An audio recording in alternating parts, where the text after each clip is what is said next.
I'd like to call the committee of the whole for the Village of Cary for Tuesday, September 19th, 2017 to order with roll call. Koffler. Here. McAlpine. Here. Kraus. Here. Betts. Here. Weinhammer. Here. Cavelli. Here. Thank you. Would you join me in the Pledge of Allegiance?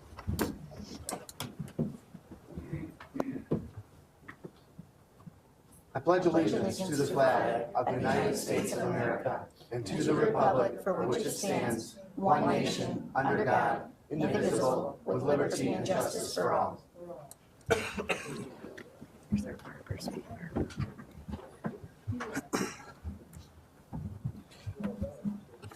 We'll now have the public comment policy where the public is invited to address the committee of the whole on any village business that they have. I have a couple people signed in, but I think that they're here to discuss what is already on our agenda.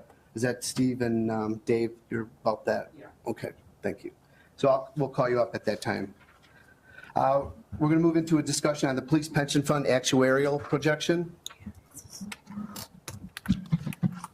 Hello. In your packet is a pretty detailed annual police pension actuarial projection. I know it's a lot of information to absorb.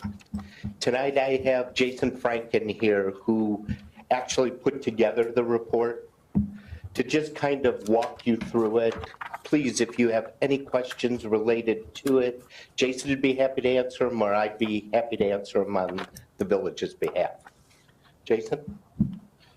Thank you. Everyone has a copy of the report? Mm-hmm. Okay. As Mike mentioned, my name is Jason Franken, and I am an actuary with Foster & Foster Consultants.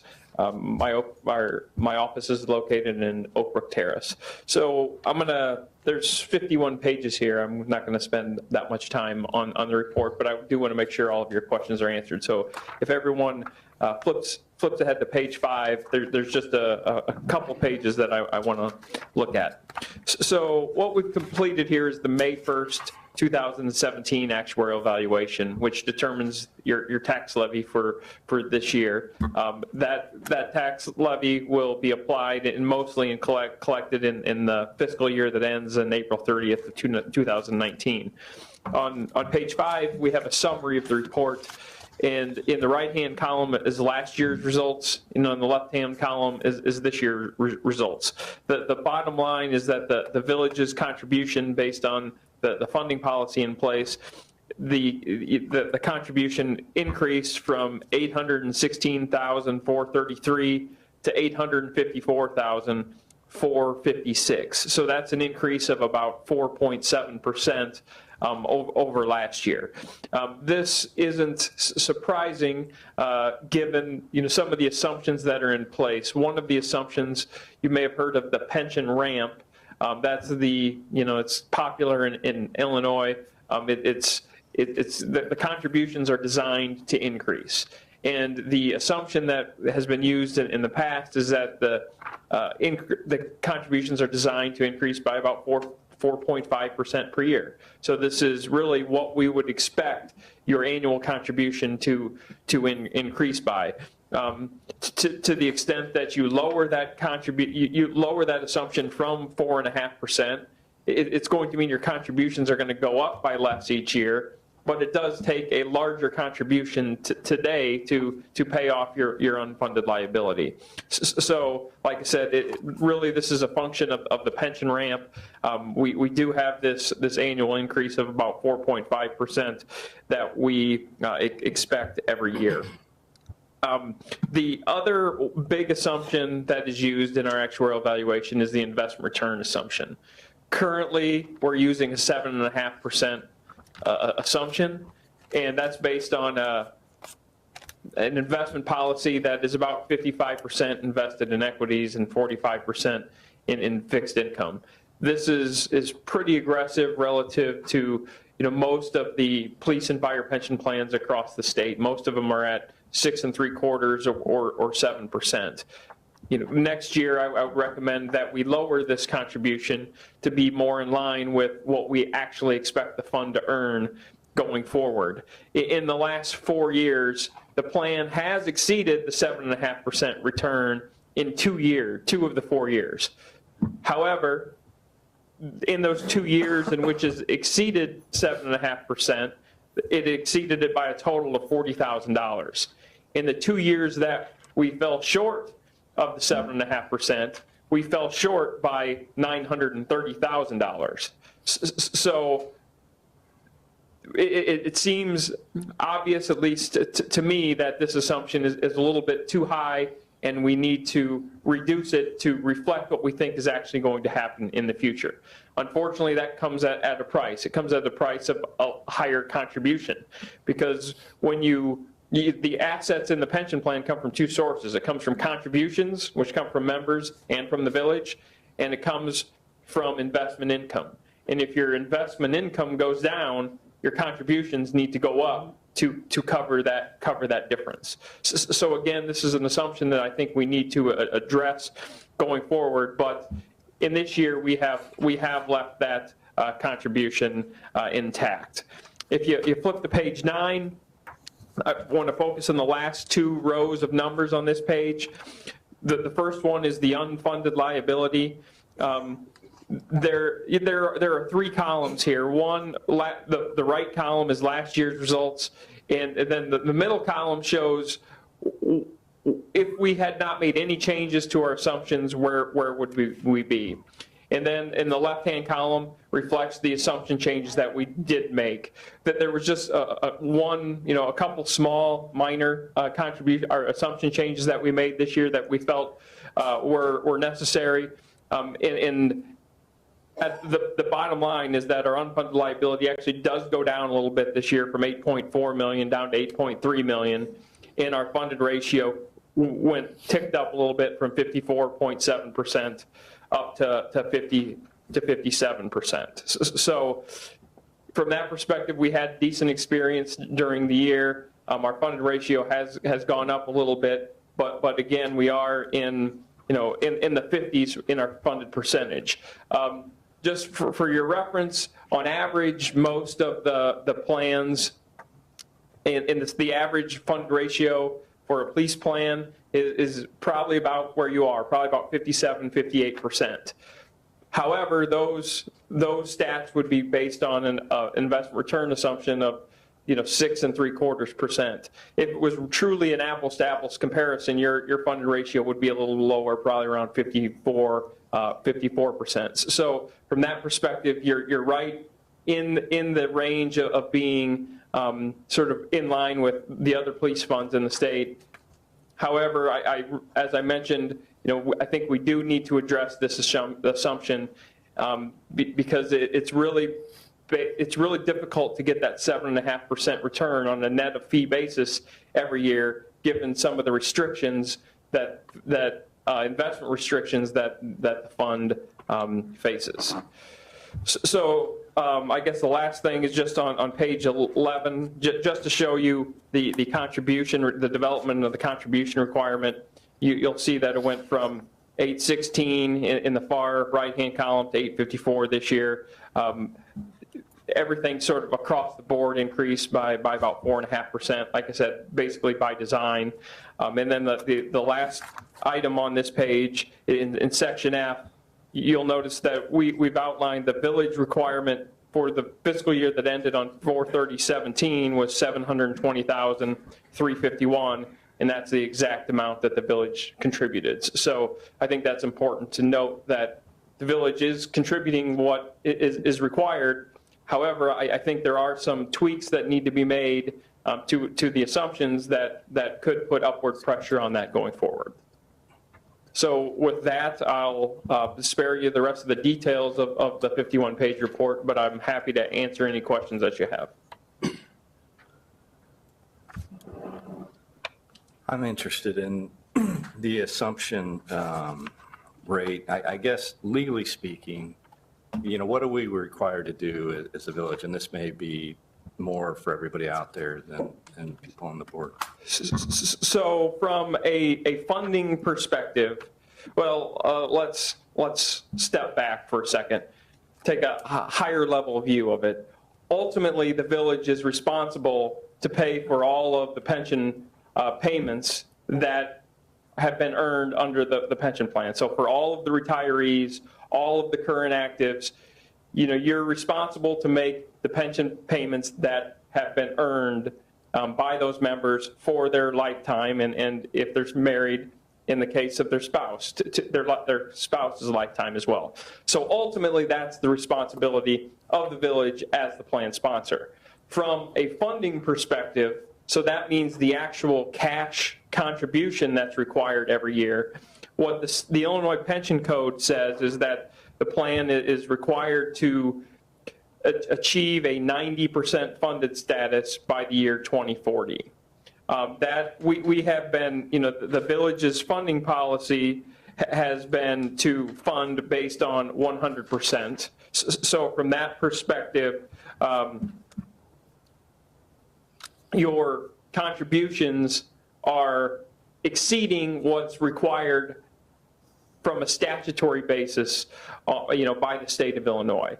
I will say that what's required in the statute is a pretty low bar. So the fact that you're not funding based on that policy, or based on that 90%, I applaud you for that, because you may have heard that the state of Illinois has a bit of a public pension unfunded liability issue, and a lot of that issue has arisen from the fact that they've been funding a lot less than what they should have been funding, for the last number of decades. And so to that extent, you're not funding at that level, you're funding at a higher target, which is a good thing. So basically, to simplify this maybe a little bit for everybody. Sure. If we look down the road to, say, 2040, 2050, and I'm not talking about the legal 90% stuff. Yep. We are planning to have a set lump sum of money for payments that are required of the pension at that day or at that date. And then we're setting an assumed rate of return now to hit that number, correct? Yes.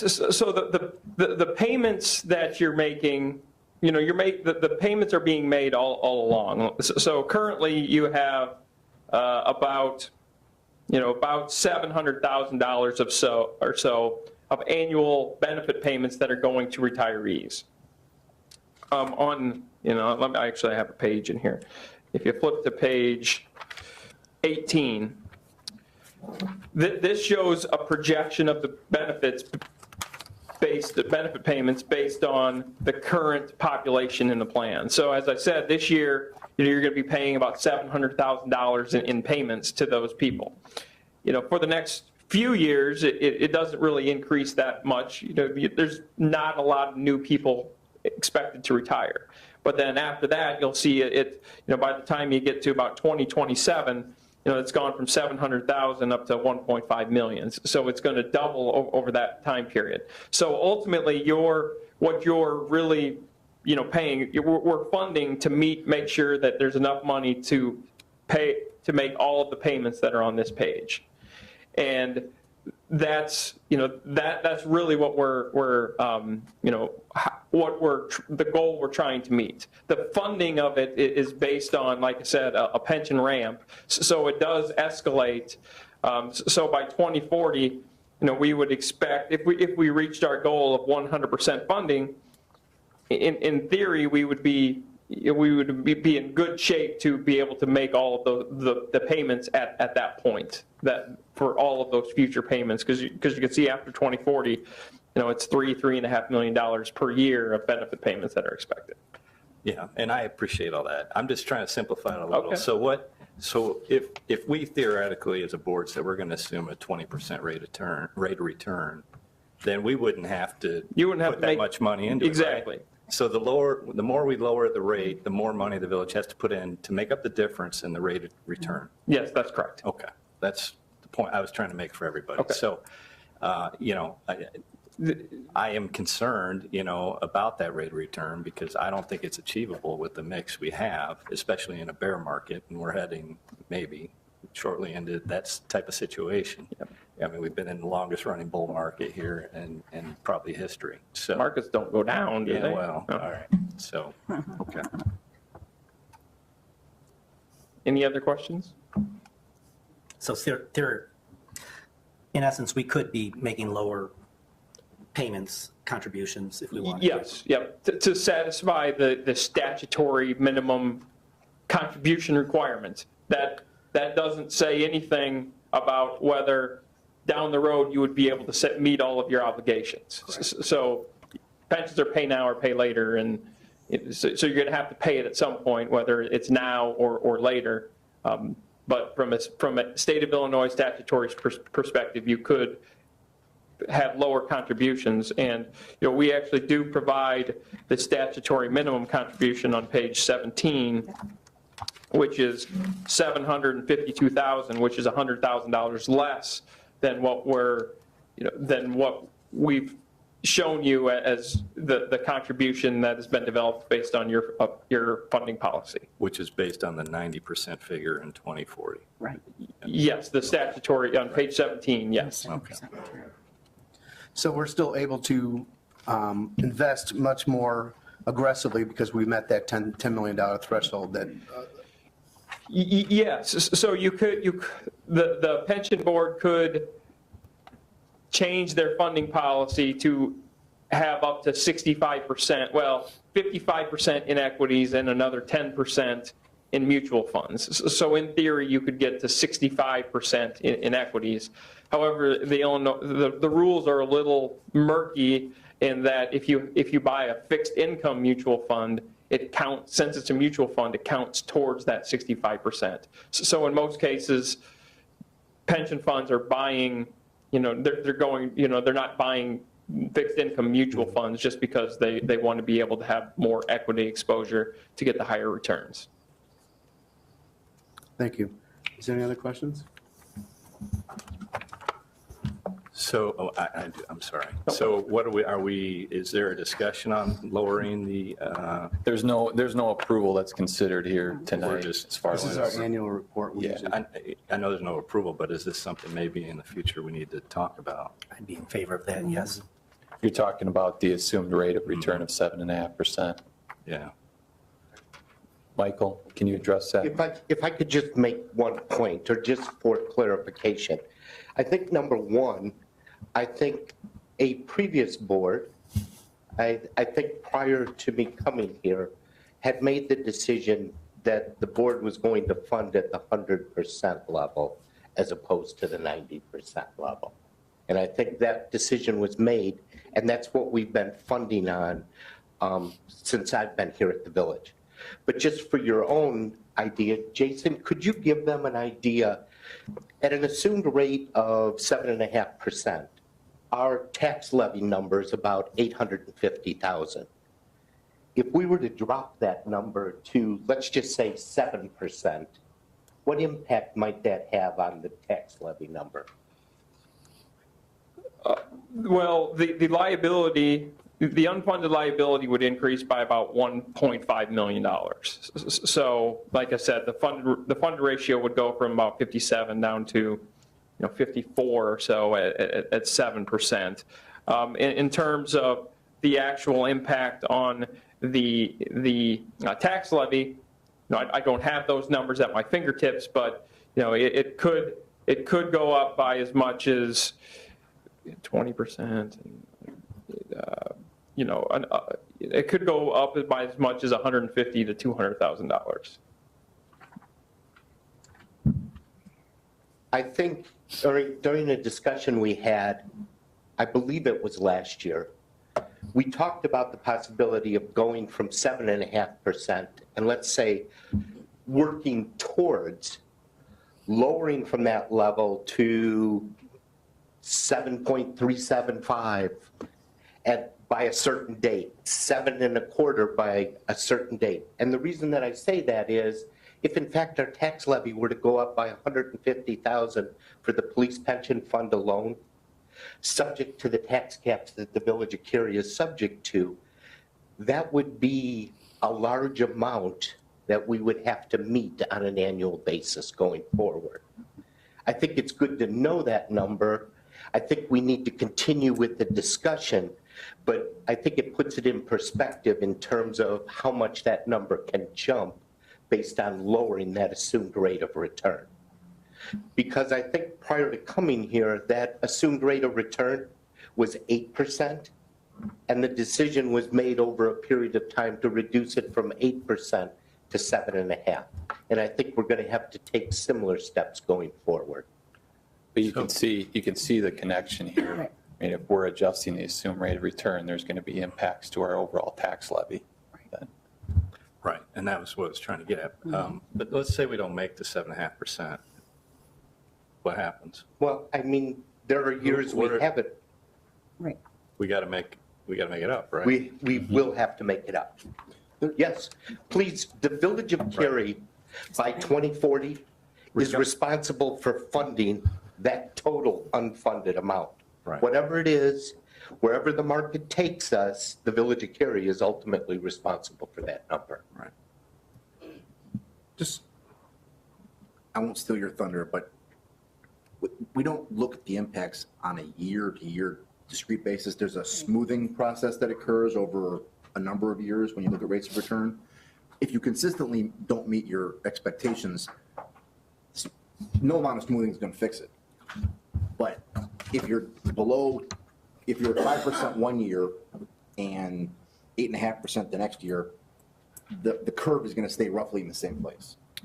Yeah, and that seems to be the issue with the 7.5. I feel that's, you're getting, like this year on a smooth basis, the return was 5.16% over the last 5 years.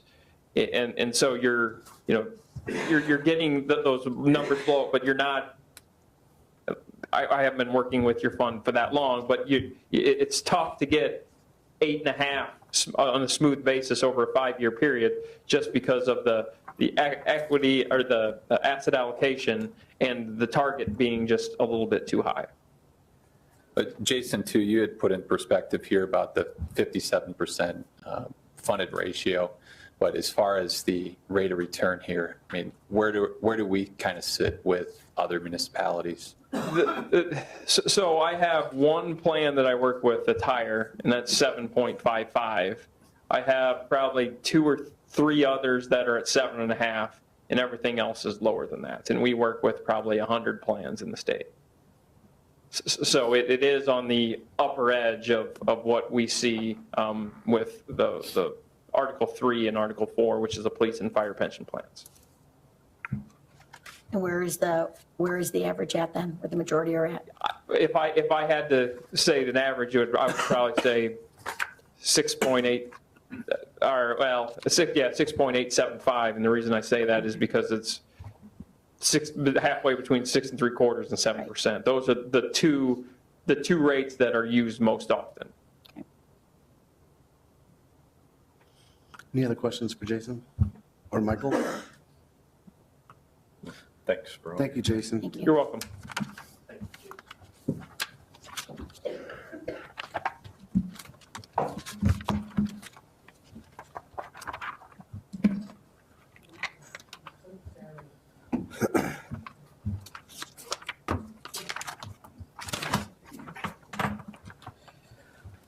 Let's talk about some stormwater drainage analysis.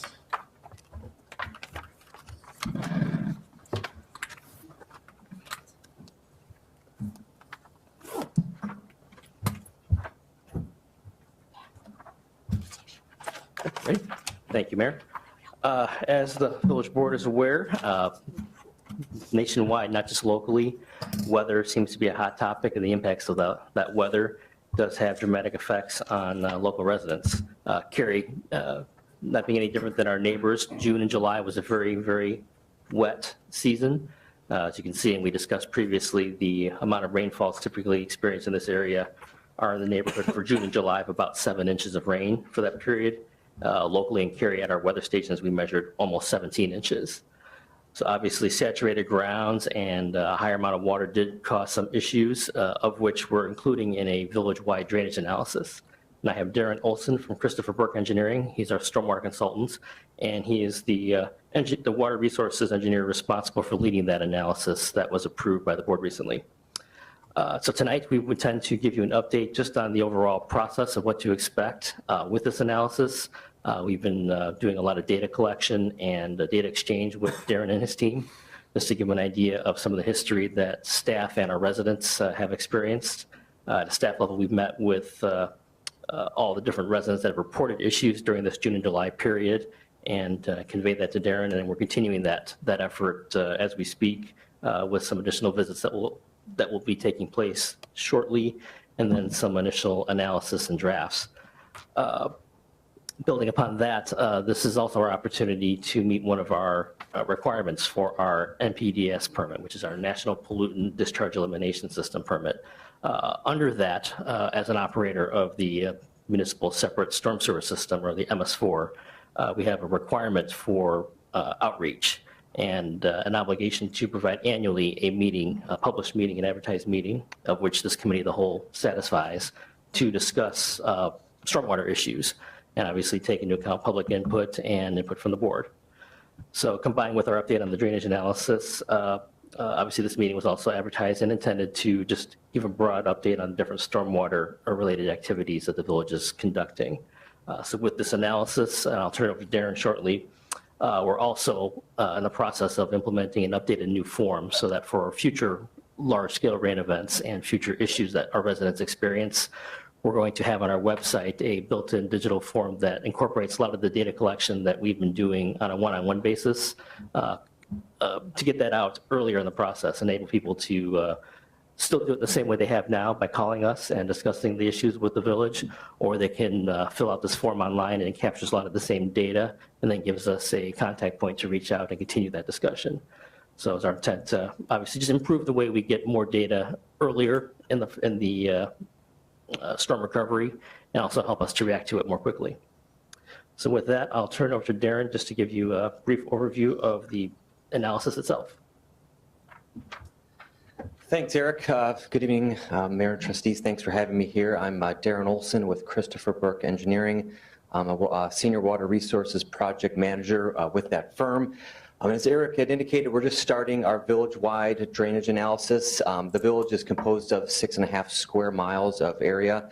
And as part of that, we're going to take a lot of the flood reports we got from Public Works that they received from the village residents, approximately 50 of those flood reports, and we're going to boil them down into some of these hotspot areas within the 6.5 square miles of the village. We're going to analyze the drainage throughout the village so we can then determine where all the runoff goes, where is it coming from, how's it getting from the point where it lands to some of these hotspots. So we can then analyze in detail for each one of these hotspots what is causing the flooding that occurred.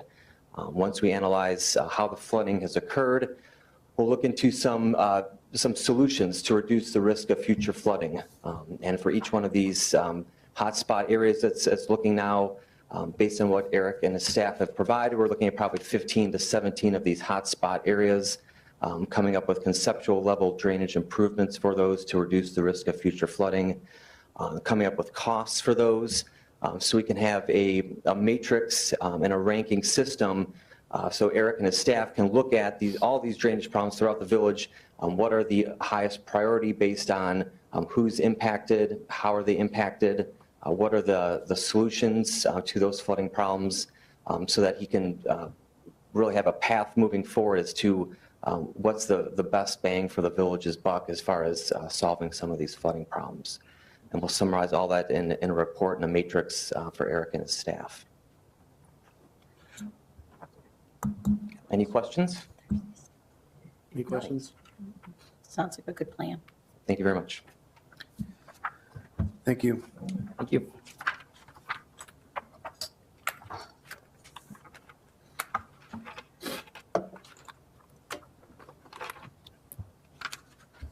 talk about a conceptual senior housing development by Elm Tree Properties.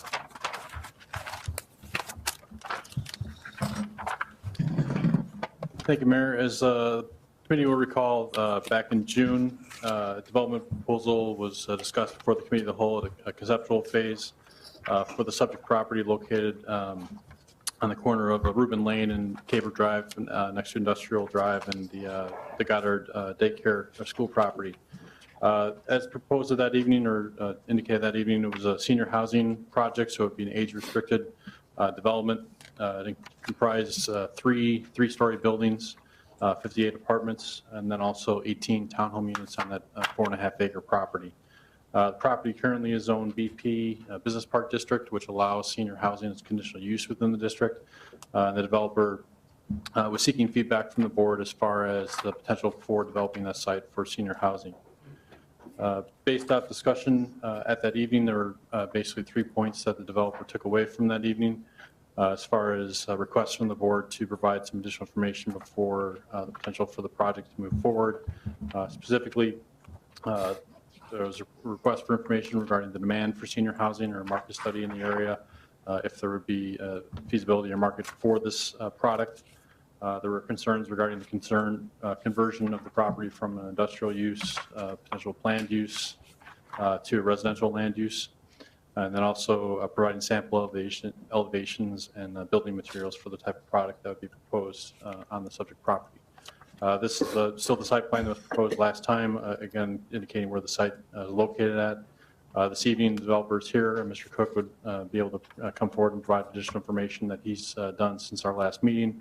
But again, similar to last meeting, staff is seeking direction this evening from the committee as far as, again, is there support for senior housing at this site, possibly to move forward, and then approval for the project to move forward with the formal petition through the zoning process. So with that, I'll invite Mr. Cook up to provide additional information as far as the research that he's done since the last meeting, and he and myself will be able to answer any questions you may have regarding the proposal. Thanks, Brian. Thank you, Brian. Good evening. Good to see everybody again. Thank you for a couple things. Number one, the audience back on June 20th, and also the opportunity to bring back some of our findings from that meeting. As Brian touched on, I left that meeting with the desire to bring back some more information for everybody here on those 3 points. The first one was, a real good question. Is there demand for market rate, independent senior housing, not only in the village, but also at this location? And so what we've spent the last few weeks on is working with an objective third party and expert in the area, Steve Holvaney with Strategy Planning Associates. Steve's here tonight. You guys have his full objective report in front of you, and he'll be more than happy to dive into it, go through any questions, but there's no better person that understands this market and the analysis of supply and demand than Steve. And I feel very lucky to have him here tonight to talk it through with everybody. A few bullet points on the report, which does have some bulk to it, that I think are important just to read through. There's 5 of them. The first one is, right from Steve's report, the Cary primary market area is a mature area and has a higher senior rate than the national average. Number 2, with seniors living longer and staying healthy longer, the move to independent living is 75% in the 75+ age group. Number 3, rental is becoming the preferred alternative for seniors. It's easy to move into, provides versatility to relocate, and preserves the estate. Number 4, the calculated market penetration rate also indicates that there is a shortage of independent living units in the primary Cary market area. And number 5, including pre-leasing, the market units are projected to be stabilized within 1 year. I think 5 key bullet points that all support what we talked about at last meeting, that there is truly, truly demand for this type of product in Cary. There's existing Cary residents that are looking for this that don't have this option right now. So we look at this as a great use for the parcel, which in a few seconds, Steve can come up and speak to everybody a little bit more on. The second point was the concern for conversion from current industrial to residential land use. And for that, I just, had some time to reflect on it and a couple items to present to everybody tonight. First of all, the history on the site, it's obviously been vacant for a long, long time. The seller and broker group that currently has the listing has had it for the last 4 years. And outside of our group, there's been no other seriously interested party, which tells you there's really no demand right now in today's marketplace, nor has there been for the last couple of years for industrial right there. Also important, if you drive up and down Industrial Drive, you'll see today that there's 3 existing sites with buildings on them that are either for sale or for lease.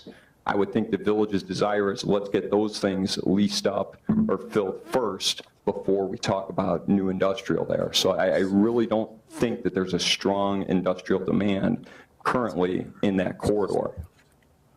As it relates to tax dollars, I think it's also important to understand the tax dollar implication of our proposed project. The vacant site right now brings in just under $20,000 annually in taxes. As a developed industrial site, it would bring in just under $50,000, so about double what it brings in today. But as our proposed senior development, it brings in over $450,000 in taxes every year, nearly 10 times what it would bring in as industrial, if you believe there's industrial demand there, which I feel differently. But I think that's very supportive of, let's try to take this parcel, which is a transitional parcel, it's up against a school, and let's bring in something that the community really has a demand for, people are looking for, brings tax dollars to the village, and also very importantly, I think ultimately it will be a catalyst to spur the retail development that's just north of it, just off Three Oaks Road. We're talking about bringing in, 80 units there, bringing in a customer that is looking to walk to retail opportunities, and this will be a driver for that future development. And then the third item, there was talk about sample elevations and building materials. We brought in some pictures, other, similar projects in the marketplace. As Brian talked about, we're talking about 3-story construction for the townhomes. As we discussed last time, some real nice gabled roof elevations, combination of both masonry and cement board siding. There you'll see 2 photos, both of a garage side of a typical building and of a front side. In terms of amenities, some of the things we're looking to bring in, some common amenities in the open space between the buildings, a grilling station to really bring community here and get the residents interacting. We had talked last time about a community room in the center building, and then obviously making the most use that we can of the open space and greenery and professionally landscaping between those units. Inside, we're going to be a market rate development with luxury features, the open floor plans, the maple kitchens, the granite counters, bathrooms, master suites where we can get them, and very important, to this demographic is in-unit washer dryer. So we think we're bringing all the right features to cater to that individual in this demographic that is looking for independent living. So thank you again for the opportunity. I'm going to turn it over to Steve. He'll dive a little bit more into the market study and walk you guys through that, but I'm here for any questions as he is. Sure. Where did you come up with the dollar amount for the industrial site if we kept it zoned industrial versus changing it over? I'm going to turn it over to Steve because he knows those numbers a little better than I do. Thank you. Okay. Again, I'm Steve Hovani. I'm president of Strategy Planning Associates. We're located in Schaumburg, and we've been doing this for several decades, I guess. The exact tax on the parcel at 770 Industrial Drive, that's the parcel immediately next to this one, virtually the exact same size, and at a 0.3 FAR, so you would have roughly the same size construction on this lot if you went also to industrial. Their tax bill is $44,304 for the last year. And I have a copy of their tax bill I here. don't know either. Goddard School? No, the other way. Oh, it's the Goddard School? Is it the Goddard? No. Vacant property. The other way. No, the other way. It's a big gray box right there. East. It's right there. Right. What is that? It's an industrial warehouse. So it would depend on what actually went in there if we kept it zoned. No. tax. This is the secret of industrial and office. You're only paying for the shell. You're not paying for the business. But Brian, could It's you never sales tax. It's address inflationary. what qualifies for business park usage? Because that's what we're talking about, right? Pardon? I'm sorry. Could you, hey, Jim, could you talk into the microphone? So we Yeah, can- I'm sorry. I was asking Brian to give us a description of what could be put in business park usage. So it's not just a empty shell industrial building, right? I know that senior housing is in there, I get that. From a zoning perspective, different uses can go within the BP district. It's very similar to our manufacturing district, but does expand a little bit more as far as the types of uses that could go on the property. So hotels would be an example of a use that would be permitted in the BP district that is not listed as or believe is not listed as a use that's in the manufacturing district, but a manufacturing building similar to what's on the property directly next to it would be a permitted use on that property, or on this property, I would say. Thank you. So just so I understand completely too, the definition of business use, business property usage, you said hotels and what else? The business park district is a specific zoning district, so it has different land uses that are permitted within it that would be different than the manufacturing district. So the property which is directly to the east, the 770 industrial building, that's zoned M manufacturing. So that has different requirements as far as what type of uses would be permitted. The business park use is very similar to the manufacturing district, but it does allow other uses that are not allowed within the manufacturing district. Daycare is an example of one that would be conditional use, which is how the Goddard School is approved, where they're located at, that their use that's allowed in that district. There are other uses under the use table as well that would be approved in that district other than the manufacturing district. Can you give me some more examples? I can look up the list and give you more examples of that. Thanks. If you care, I have the tax bill right here. I believe you. Okay. So let me just go through. Again, I'm a market researcher and urban planner, and I do a lot of feasibility work where I look at a parcel and that people want to do something with it, and then I have to justify it. In many cases, I'm looked upon as kiss of death because I kill so many projects that the guy falls in love with. It just doesn't work. But so let's go through some of these things really quickly, as I know you're busy. Demand, as we touched on, it's about 75% of the demand will be over 75. So this sort of sets the age group we're looking at. Can I have a question there. So when you set the rate, I saw in the packet, it looked like $1,500 to $2,000 rent. Is that what you're looking at to charge? Right. So when you ask somebody, are you in favor of senior housing, does that number include it in the question, or are you in favor of senior housing? You're making a very good point. That's the one we had to search through. Since this is market rate, this is not subsidized, this is not any of those things, it's market rate. We're targeting a population of at least $50,000 annual income. Okay, so that's our pool of people that it's looking at. This is, again, I see Pearl's project, Garden Place, that's subsidized. Their highest income level, which is allowed by HUD, is $46,000. So we're the next level over income-wise. We don't compete, we just sort of pass in the night because of the needed income of the residents.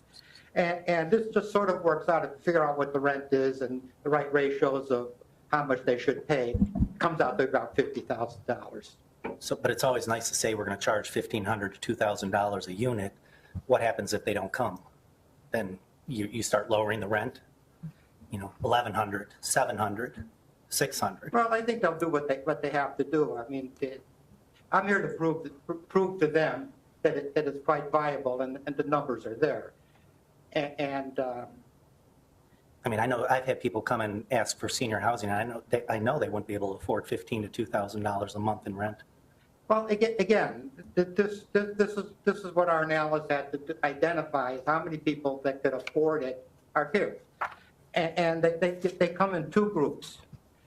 And let me get it simplest again. Those that came here in the 60s and 70s, now fast forward 40 years, they're in their 70s now.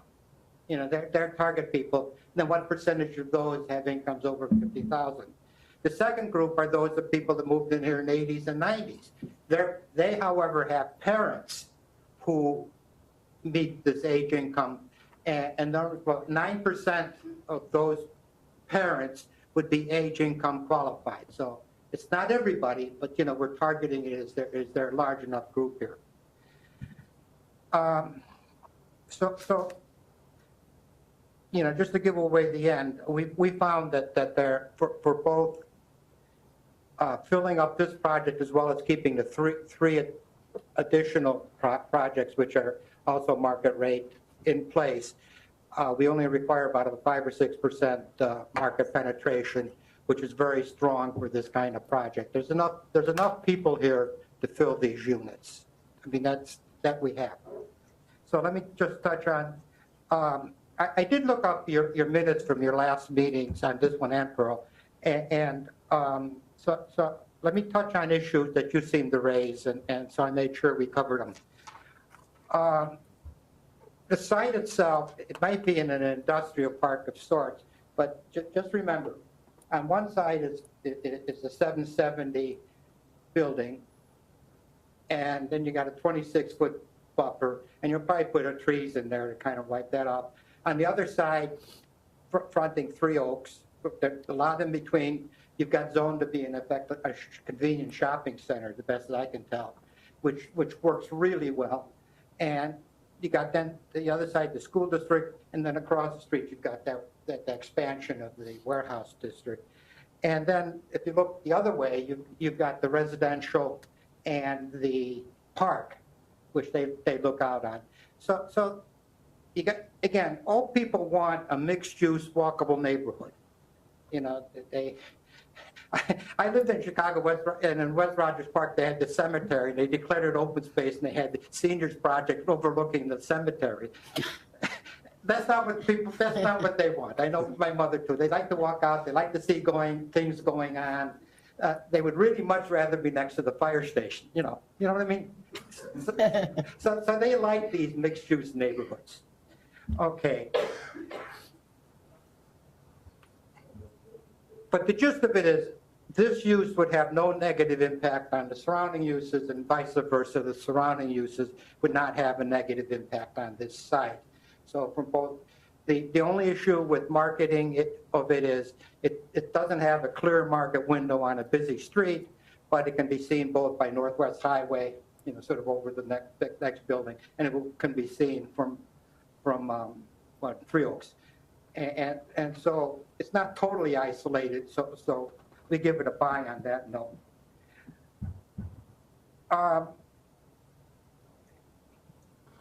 Now, the project itself, let's just get independent living. Senior housing is really divided up by health and medical issues and how well you can get along by yourself. And the first tier is independent living. And, you know, this is for people who want to stay independent, yet can't manage a house, can't do this, heavily weighted on widows and so forth and so on. And again, a senior project is more of a management program than a building. You know, the manager creates this, you know, fun living environment for a bunch of 75-year-olds. And he sets it up so they can watch movies in the clubhouse. They can have the medical community just wanders in and will hold sessions for them. And, you know, just creates a nice lifestyle for seniors. And that's what they want. And again, the units are totally designed for people. No stairs, you know, the right type of doorknobs, actually, you know, handles, not round things. and so forth. As independent living, though, I want to separate this thing out there. Three competitors in a market area is providing that. Clarendon of Algonquin with 78 units, Fountains of Crystal Lake with 95 units, and Lake Barrington Wood with 146 units, or a total of 319 units. They're all filled. Now, the issue with them is that they're all part of a larger complex, also including assisted living, which is sort of the next step up as you're getting more, you need more medical help, and almost a nursing home, and with a lot of memory care work. And they provide a huge amenity package for all these houses. So in effect, all of these services from this central core are bundled into your rent. So now instead of $1.5 to $2, you're paying $3,000 to $4,000 a month. So, okay, so you know, why we're different than them. And the public loves it. Can you imagine any 75-year-old who wouldn't make that trade-off for a bunch of services he may or may not ever use for lower rents?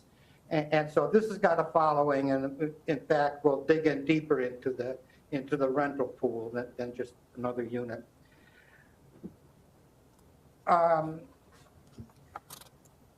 Again, as mentioned earlier, rental meets the desires of seniors, the least of which is, as one who's gone through this with his parents, don't forget, you know, buying a unit for old age, and you got to sell it in 4 years or 5 years, it screws up the, you know, they don't want to tie up they like renting. It's easy in and out. If they die, you know, it's all done. I shouldn't say that again. But, you know, it's not that complicated. All right. Let's touch on tax impact for a minute. I just went through, he just went through actually on how taxes come in. You know, we know what the guy next door is paying. I mean, we can up the spec on that, make it a more expensive building, but it still won't approach half of what the apartments pay. Again, because the same thing between offices and other such things. You're only paying for the shell. You're not paying for the business. And the business might be expensive, but that's not what pays the income. You're just paying on the shell. Whereas in this project, you're paying for 76 individual units. And that's what gets the tax rate so high. So it's very positive property tax-wise. Now, we gave you this $458,000 for the senior apartment use total. Of that, if you take the village's rate and half the road and bridge, which you get, that's $26,875 a year just to the village. So I mean, so this is not, you know, if you're looking for economic development, I mean, this should take this into account. I'm almost done though. And I mentioned earlier the Garden Place, which you just approved, and Pearl is a first-rate developer, so I know them well. But again, this project will not compete with them because our income level is above where theirs ends. In fact, there's a gap there. So that whatever this happens, or however you move ahead with this, will not affect the desirability, the marketability of that project. And that's a summary of the market study, and I'd gladly share with you any thoughts I have or you would like to know. Yes, sir. You mentioned your estimate for how much tax revenue it would create for the village. Did you estimate how much it would cost the village to have that type of development there? Well, no, I did not. And you know, obviously the school districts have no cost there, so they're doing good. It will have a cost to the village. Usually the complaint is from the fire department because they have a higher level of emergency runs, 9/11 runs. But then I find out they charge Medicare for it anyway. You know, I did not directly answer your question. And it won't be Attorney deeper. Simon, are you offering legal advice? I'm just trying to help make sure you have You're all the here for information. legal advice. You're not here to ask questions, the petitioner, unless it's legal advice. He's just helping to get information here for the board. I kind of So- agree with trustee Kostler. Just feel that the trustees should be, and the mayor should be asking questions unless it's legally required, something legal. Your concerns are noted. I'll ask the question, did you do any background research in terms of what it might cost the village to maintain this property?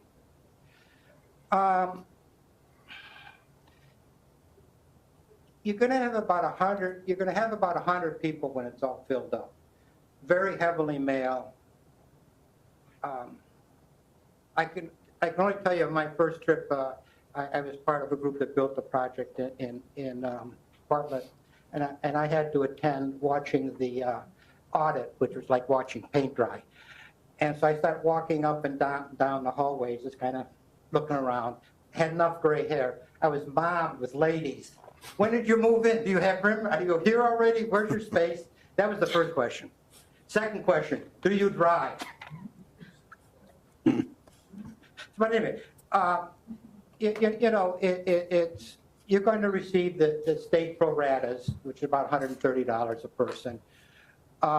The cost to the city probably will run around, I mean, these are not heavy users of services. I don't know, $500, $600 a person, average out. Again, these are not heavy users of municipal services. They very seldom leave the space. They don't have cars by and large. They, they don't have a big criminal problem. So, but I mean, but we're back to the same question. It's not like an industrial parcel doesn't have the same issues.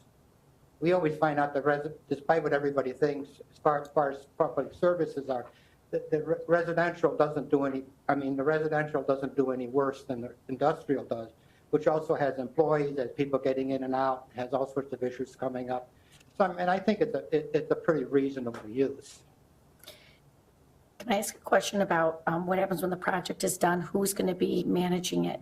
Because that's always a concern you have. After a project is done, who's going to make sure it's staying nice? Who's going to make sure it's maintained?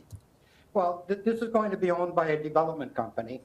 Okay. Who's in the for-profit business, Sure. and you've met Dave here, and he will have a management group manage it who deals in senior housing. It's a sort of managing these places is a specialty, and he will that, and it will stay in his portfolio, and like any other multifamily, I can't say if he's going to keep it forever or not. Dave, do you know who you'd have managing it? We're talking to several groups Okay. right now, but in terms of day-to-day management, landscape management, property management, all that will be professionally done. Okay. And I'll be with the project, throughout the entire time. So. Sure. Okay. Now, with the, you've just went through this process with a tax credit deal. And I was on a board of directors. In fact, I think I still am, of a nonprofit that dealt in these. And we ended up with the project because they're not really in a position to hold, they're in a position of developing them, but not of holding them. And they would go to the nonprofit, and we ended up owning and managing about 6 or 8 of them. But this isn't like that. This is a private venture. Sure. And just like the other 3 in the area I mentioned, they may be owned by a Presbyterian home or some other place that is nonprofit, but basically they're in it as a private venture. Okay. Any other comments? I just have a question for Brian. So I was just looking at what Jake had showed me earlier. So other things, examples of what can go on that property would be restaurants with or without a drive-through, banquet halls, labs, medical facilities, dental, all that kind of stuff. So if they're just paying the rent on the shell, like let's say, I don't know, something with a drive-through went through, like we wouldn't be receiving taxes on anything that they would be selling. It would be a different type of use. So restaurant use, you'd have sales taxes that would be generated by that use as well. So industrial building, specifically, it's taxed on the shell, so their model is different than a commercial property. So from a commercial property, you would get taxes based off the building for one, but then we'd have other taxing revenues that would be in place from a sales tax perspective that the village potentially could get reimbursed for as well if that use would go on that property. So commercial and then business park are the same or different here? They're different. So this specific property doesn't, the business park does allow restaurant uses. So that's one use that that's allowed within the district, which is actually allowed in most of our commercial districts as well.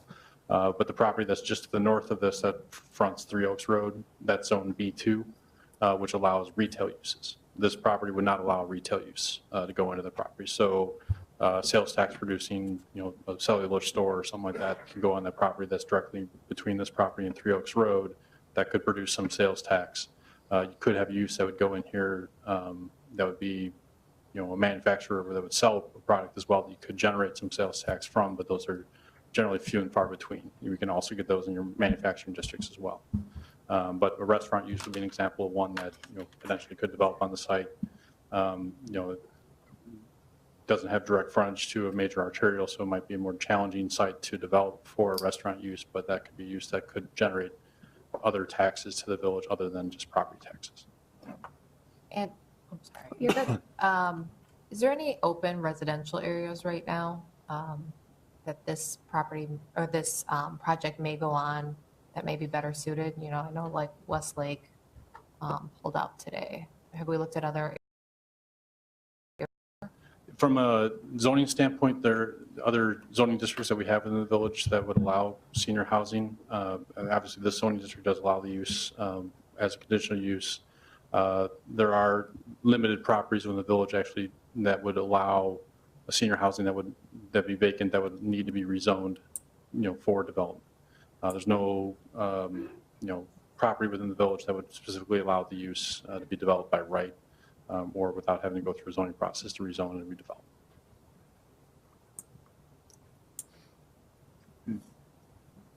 I would say that there isn't really a right or wrong answer here on this. I understand that there's maybe different opinions as far as what you would want to see on site.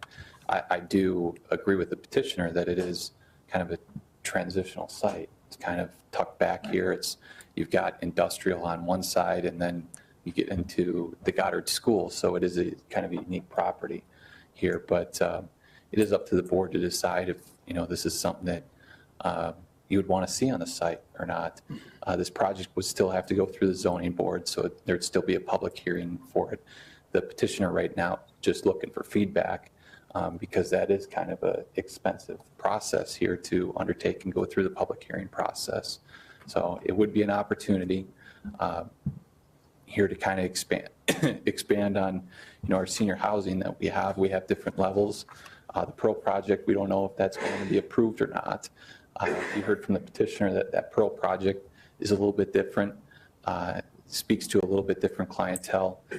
This would address a different need here as far as senior housing goes. So it's a decision here for the village board, and certainly any feedback that you have for the petitioner, I think would be helpful. One of the things we've talked about in the past is the improvements to Route 31 and the intersection at Route 31 and Three Oaks Road, making that more accessible to business. That might be a hindrance to them at this point. That once we get that interchange put in up there or whatever we're talking about putting it up there, with the new hospital, if that might go there or something, that might change the whole dynamics of this whole area. So I'm not really in favor of giving up the industrial at this point. I'd like to look at an alternative location. And I agree with Trustee Krause. I'm not in favor of it either in this location. I'm in agreement with Trustee Krause and Trustee Covelli.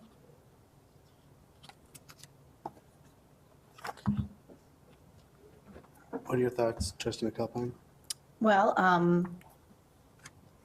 I think it is a unique parcel of property, especially backing up to Goddard.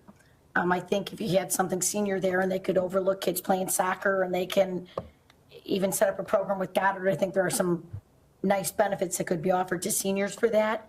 I think that my concern is timing.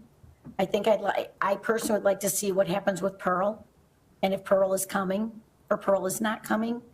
I don't want to get too fast with, I don't want to have an oversupply. I understand your study, but we still have another senior potential development coming in here that's been passed, and we're still waiting to see what's going to happen with that. I think there's a huge need from what I've talked to seniors and to realtors. I think there's a huge need for senior housing, for transitional housing, that people are trying to say, hey, how do I downgrade and still stay in Cary? I have nowhere to go. I just, I'm trying to wrap my arms around a $1,500 to $2,000 price point, saying, a month, saying, is that going to be, aren't those people going to be better off in a condo? I mean, I don't know. Can I just Sure, touch on a couple absolutely. things, just for clarification? Our proposed rental here is, we're going to have a unit that's going to price under $1,200. So we're really talking about, $1,150 to $2,000. And I think in this marketplace, you can go any place, Sure. Chicago-wide, you name it, and that $1,100 to $1,200 is affordable for that demographic that we're I agree, looking 11 for. to 1,200, 15 to Right. So 2,000 that's- just makes it a little right. bit more. That's where we're going to start. We have a couple different products. We have 1 bedrooms, 2 bedrooms, 2 bedroom townhomes. So Sure. obviously there's going to be a spread in rents there.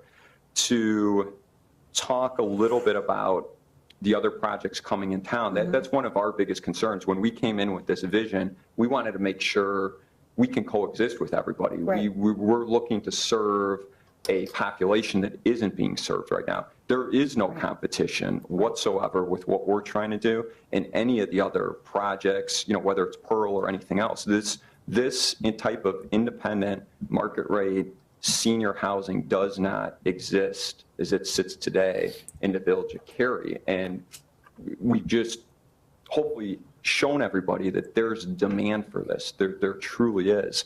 As it relates to the marketplace, currently we spent a lot of effort, to put this property under contract to work with the sellers. I'd love to say we have years, to what we can wait for some of the other stuff, but it's not reality. Right. We're just trying to make a decision. Does this have legs? I believe in the vision. I think it's a great use for the parcel. I hear a lot of, we like it from behind as I'm sitting in that second row. So I'd like to believe, that there's some section of the public that's looking at this saying, hey, this is something that we need. Just, looking for some support here. I think it's a great use for a parcel that's been vacant forever, and it fits a need in the current community. Yeah. I tend to agree with you. So I'm just saying that there are always those concerns and those questions to be asked, and to do our due diligence to make sure that we have a self-sustaining project that comes into the village. We don't want to bring something just for the sake of bringing it if it's not self-sustaining, but I do think we have a huge need for senior housing. Well, I think you're absolutely right. And communities that have it, put it in their brochure. I mean, it's a Sure. community amenity. We have it, they don't, so Right. come here instead, Right. Can I add one other thing just coming to me? There was talk, a few minutes ago about other parcels in town. I'll tell you this, this vision that I've had for this parcel has existed for a while now. I've spent probably 18 months looking at sites all across the city for this. This is hands down the best one that fits what we're looking to do. So it's not as though there's, multiple parcels out there that fit what we're trying to do. This is it. I put in the time. I've talked to Brian, numerous times. Jake knows. We've looked at a bunch of sites to do this, and we keep landing on this one. What's going on with the other property? The other property is currently in for permit. Our 8 duplexes on Harper. We're super excited about it. We got some village comments back at the end of July. We've taken a couple weeks to address all those because we've got engineering, subdivision, landscaping, and architecture. And I'm hoping to make that submittal, if not tomorrow, back in on Thursday. And then a few weeks for staff review, hopefully pulling a permit mid-October and starting construction yet this fall. So when we look at, I know Steve talked about this parcel not having a market window. I know when we get those duplexes going on Harper this fall, we're going to have residents coming in there that may not be the perfect fit for them, but this product will co-market with this site on Industrial Drive. So for that individual that may not want the stairs that are there in Harper or something smaller or different price point, we've got it for them, right down the road in the same town. By the way, I do have to say, rental townhouses are one of the hottest items in the marketplace right now. People really go after them, and they just like them. I mean, they're moving out of a big house, they want enough things remind them of a big house, but a one-story townhouse is just wonderful for them. They can park their car. It's a little bit younger, it'll be a little bit younger buyer or renter, and a little more couples than single people. But it's very popular all over the region. That's their first choice. If they can afford it. Any other comments? What does trustee Betts think? I'm with Ellen, trustee McAlpine. I really do like the area, the property where it's located, but we really don't know what other industrial or what retail will go on Three Oaks. So, Well, again, if I could just get back into the guy who does all the tax things, industrial won't get you a better deal. It'll get you a lesser deal. That's all I'm No, saying she's to saying you. I think industrial. the industrial around it though, or the retail around it, on Three Oaks. The retail would best be benefited by the 100 people who have money to spend living next to it all of a sudden. And I think also, that retail, this spot, they've been vacant for a long, long time. This area needs development. Here's a great opportunity to bring in the residential, to bring it into a great transitional piece. This will spur, it'll be a catalyst to bring in, the retail development all up along Three Oaks Road.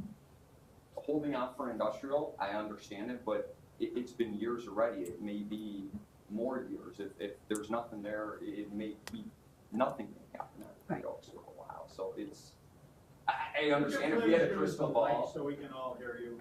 If we had a crystal ball. It's solving. Both of you guys, you don't use the mic. And I- all the board Thank you. members too, please use them. Okay, I didn't mean to insult anybody. I didn't realize anybody couldn't hear me. We believe in the site. I know by developing this, it will be a catalyst for the retail and future development along Three Oaks. No doubt about it.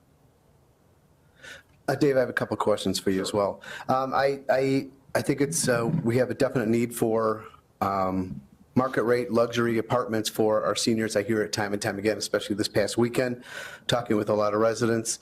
They're looking for places to age in place, downsize, and they want to stay within Cary. A couple of the concerns that I have, I'll be quite frank with you, is I'm concerned about moving forward with a development like this when you've had an approval for 2 years on a much smaller project that we haven't seen anything yet. And I'm just concerned about that. This is a substantially larger project, and we still, Trustee Cavelli had asked the question that I was waiting to ask is, this would make this decision a little bit more easy had we had seen something that was promised to us 2 years ago, to see it in place, see what the quality of construction is, how it looks, what the community, I think it's a great project. I was excited about it when we approved it 2 years ago. But, here it is, it's almost October, and your permission expires next month, I believe. The ordinance expires next month. So I'm just concerned about that. That's where I don't want to have something that, we're going to make an approval for, and it's just going to sit and sit and sit again. So I'm just being completely upfront with you. That's where my hesitations are. I think it would be a good transitional property. Am I convinced this is the project for that? I have to tell you, I'm not real convinced right now. Okay, I appreciate the feedback. To answer the question again on Harper, we're in for building permit right now. We can't do anything other than be in for permit, take the staff comments, change the plans, which we've done, and resubmit, which we're looking to do. The goal is to obtain a building permit in the next 30 days and start construction there. Okay, is there any other comments? We need to get a consensus if we want this project to move forward. Trustee Kotzer, where are you? Yeah, I haven't said anything about this, but I do think there's a demand for senior housing. I'm not sure this is the right product or the right location. One point to bring up is that the business park zoning area, you weren't even able to put this type of development there until the Pearl development got authority to change our zoning rules. So we have precious little business park space left, and I'm not sure this is the right location for your development. So I have to side with Trustee Kraus on this, and I don't think it's a good location.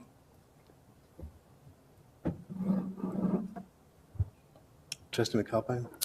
I probably am a little more open, or a lot more open to this going there, seeing that the property's been vacant for a long, long, long time, and the tax revenue that would be generated, I think you've been able to prove to us that it would be substantially larger than what it is. And I do believe that at some point, I don't think just what's happening there, I think we've got Sage Products expanding. That starts opening up that corridor. All of a sudden, Three Oaks becomes much more marketable with whatever's going to go there. So I probably am, I would side with saying, yes, I could see this proceeding. Jeff, you're the same? You're. No, no, I'm not in favor of this. No. No, not in favor. No. Well, I appreciate the opportunity and thank you for the feedback. All right, thank you. Good night.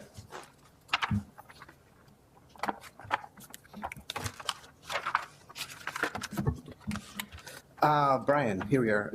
We're going to talk about overnight parking during the winter months. Eric? No, you're right. It's going to be a lot longer than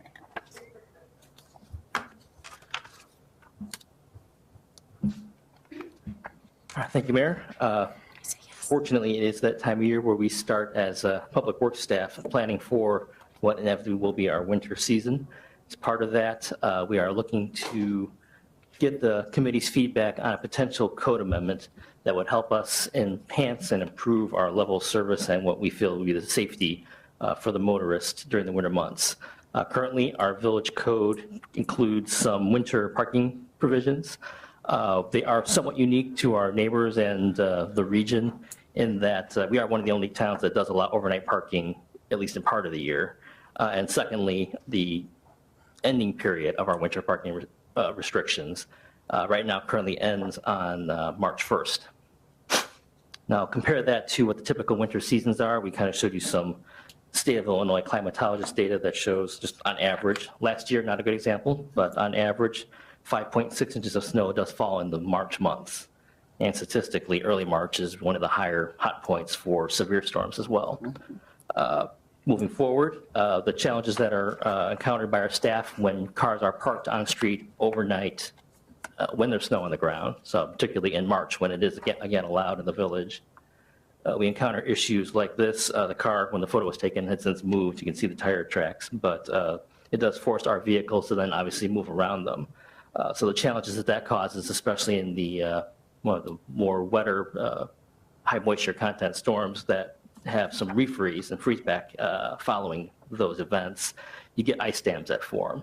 And that it does cause it to be a little more difficult for us to get rid of that hard pack. Traditional plowing and salt sometimes then have a harder time working and it forces us into different chemicals or we end up not being able to get it back to black pavement, dark pavement at that point.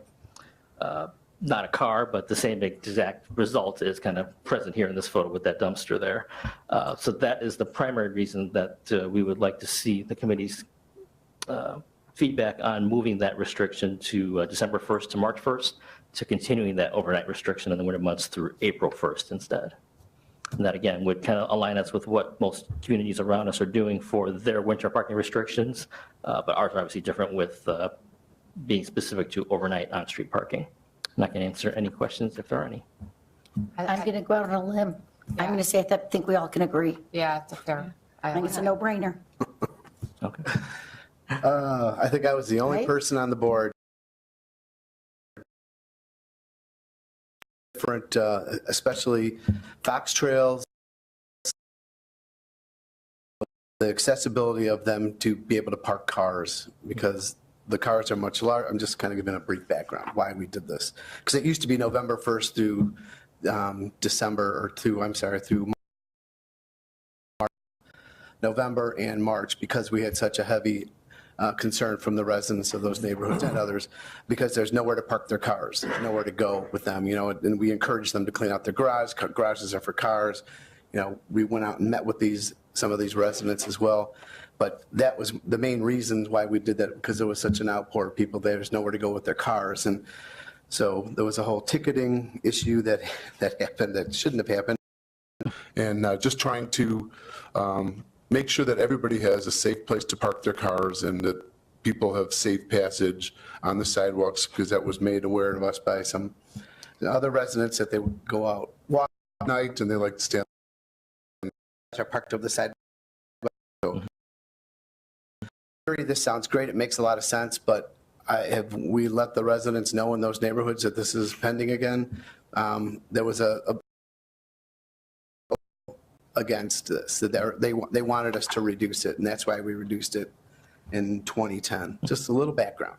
And that's why I definitely appreciate that perspective of it, which is why I'm not going to recommend that we go back to starting it in November. You can see the numbers even show we do get snow in November. We had a heck of a one last Thanksgiving, actually. But with the warmer pavement temperatures and the statistical chances of big snows in that entire month, I'm still comfortable starting at December.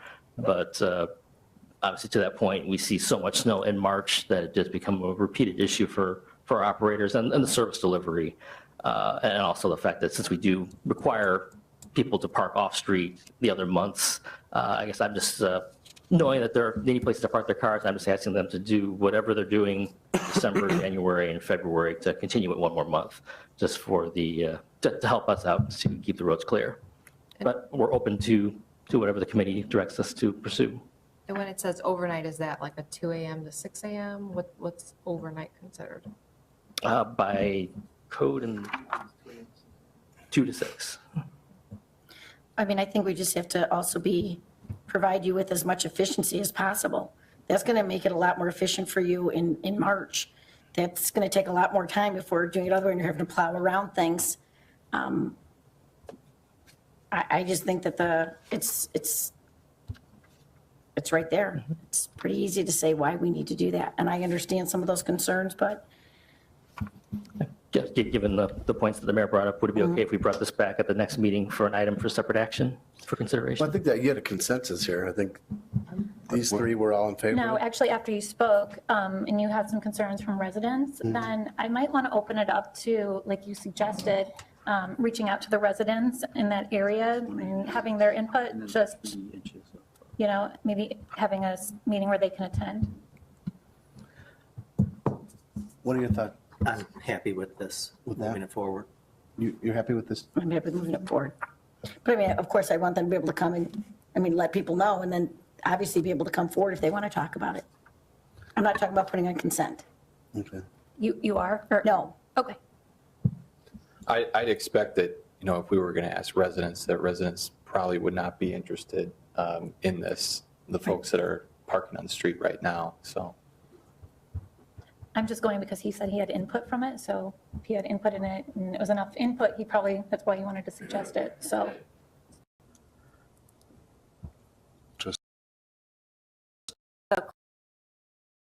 Do the community-wide garbage cleanup day? Because now that you had said, with cleaning out your garage and stuff like that, was it back then that we did? We've been doing it for a long time. Yeah, it was for a while. Yeah, this was in 2010 that we had initiated this. Okay. Problem with the way it's being presented. Going which way it is being presented. Yes. I'm fine with it. I think that there's 4 people that are fine with moving this forward. You can just put it on items for separate action. Sure, very good. And we'll just put it on Carey News Weekly that we're going to be discussing overnight parking. Does that work? Mm-hmm. Okay, that's good. Now, keeping with the snow, This is always an interesting conversation. Designation of pedestrian routes for snow removal. Thank you, Mayor. And again, just in preparation for the winter season, the village currently has a process in place with a list of pedestrian routes that we do cover as a secondary operation after our roadway snow plowing work is completed. This list of locations is approved by resolution by the village board. At this point, we're not recommending any changes to the current list, but we wanted to get your feedback in case there was any board members who wanted to make any amendments, additions, subtractions, and so forth. The list is pretty much intact to what it was when it was first implemented in 2014, with the exception of the addition of the Carrie Algonquin Road bike path that was added back in last January. It's important to note, too, that we won't start this until the full snow event is completed. So it may take us some time. I mean, you can see here all the pedestrian paths with one piece of equipment that we have. So it's pretty significant. So I just encourage, everyone, all our residents just to exercise some patience with this. I just have two questions on it, Eric. The area that we're plowing, is that all village-owned pathways, or is some of that District 26? The areas that we are clearing are the sidewalks or bike paths. So they're located within the public rights of way of the roads that they follow. Not all of them are village-maintained roadways, Route 14 being the obvious location that is it's a U.S. highway, so it's state-maintained. But obviously, the state would not is going to occur, and it's a desire for it to occur. That's why it's done locally. Those other areas, it's a little hard to see it. The different colors represent for these different areas which agencies or entities are doing the snow removal. And I say entities where it's not private property owners, where it's, in this case, you'll see the map, the red is the Carey Park District, the yellow are the two different school districts. So they do their immediate properties. Some of these schools are also taking it a little bit further, just knowing that the surrounding residential property owners may or may not do it consistently. So the school is already kind of assisting us in this effort. Three Oaks Road is a good example there. You see a lot of yellow, a lot of red, in addition to the blue that we hit. I guess my point would be Crystal Lake Road in front of Deer Path.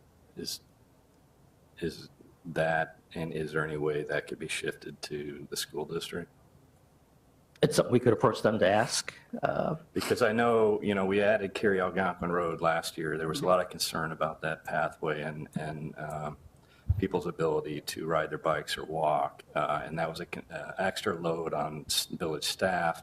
And I thought at that point, you're showing the blue area over the river. And I thought at that point, and correct me if I'm wrong, because I don't remember, but I thought we decided not to do the bridge anymore because the plows would come by and fill it up right away again. Yes, we actually, the last point that was discussed, we had indicated that we would do it on a trial basis and kind of see where it went.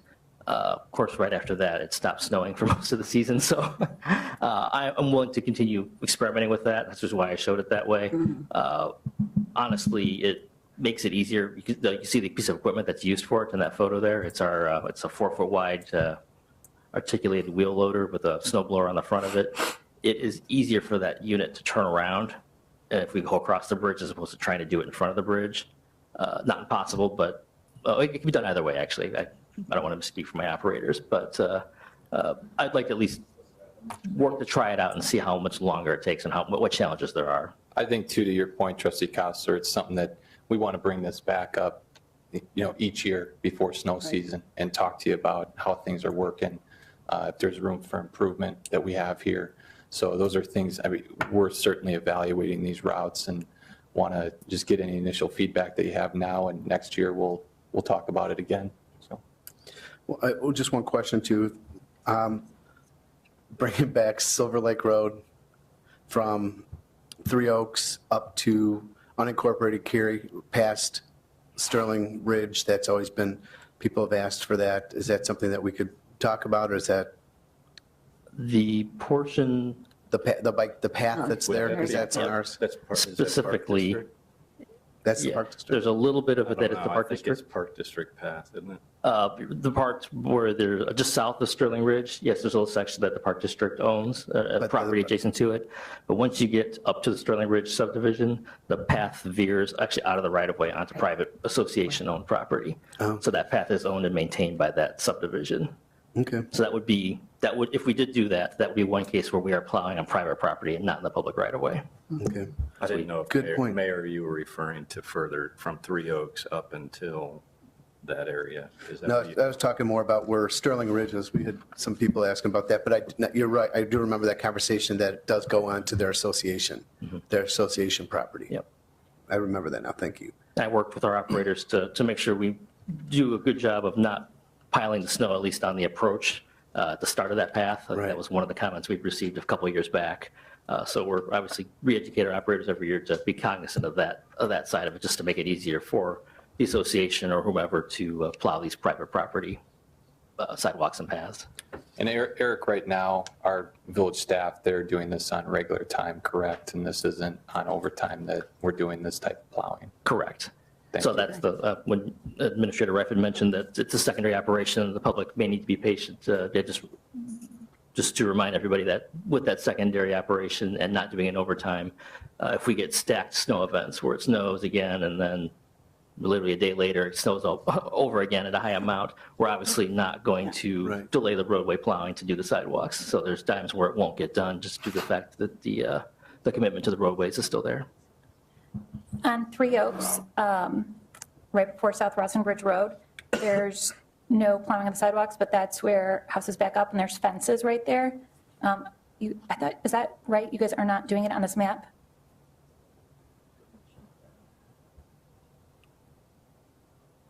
They've never done that. It's White Pine, yeah. I think they started doing it last year, right? No, Not, yeah, it's. The north side, because from Cary Grove Park Where the- through White Pine. Right, where but the it's not pines of from White Cary Pine. back up to those houses. Okay. So the sidewalk currently does go all the way to South Rossin Bridge. Okay, I thought it did. Okay, thank you. I would like you to kind of look into Crystal Lake Road. I'm not sure how many kids actually walk to Deer Path Elementary. When I walked there, it seemed like most people were either busing or being driven to school. And those students that did walk generally would walk from the neighborhood, and there's a walking path both from the Sterling Ridge side over to the junior high. And then I think the Fox Trails, or the Foxford Hills development, I think there's some kind of a trail that cuts across over to the water tank or something too. So I'm not sure how many kids actually utilize that. Is there even a sidewalk in front of Deer Path? It's Or on the other side? a wider bike path Okay. on the south side of the Yeah. But road. it stops They when you should get actually west go to South Rossin of Bridge. Deer Path. But yeah. Doesn't go down towards Reses. Okay. It stops right there.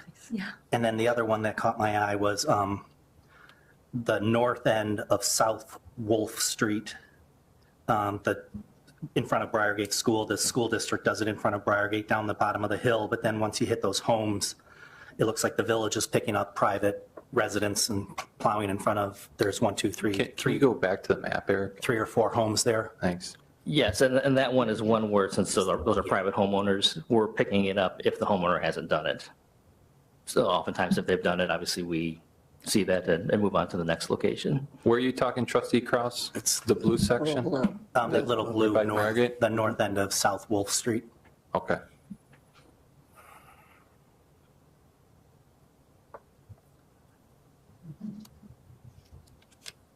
That's another one I could inquire of the school district to watch over. Again, I can't commit to their ability and their resources, but it's something we can inquire about.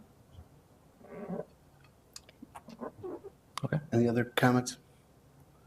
All right, we'll do Thank you, Eric. some outreach, and we'll bring it back to a future meeting for reapproval with the resolution. I think it's Matt Goodman. All right, Brian, let's see this video. Marketing and promotional video of the Village of Cary. Yeah, the one final item that we had here tonight was a promo video here, and this is designed for both from a business standpoint and also a residential standpoint, just trying to market the Village of Cary. We've worked with our Economic Development Task Force on this. Would like to get it up on our website here as soon as possible. If you have any comments tonight, I'll take those or after the meeting, but hope you enjoy it. And I'm going to put the mic in front of the speaker on the phone, so for the computer so you can hear it over the speakers here.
Oh, that's beautiful. Makes you want to live here, huh? That is nice. That was very nice. Thoughts, feedback? Love it. I think it's great, I think Justin. Barb summed it up. Pardon me? I think Barb summed it up. It's beautiful. Tell all your friends. Yes. All right, thank you. So we'll get that up on the website. Is there any department head updates since our last meeting? Okay, I will entertain a motion to adjourn. So moved. Second. All in favor? Aye. Opposed? Thank you.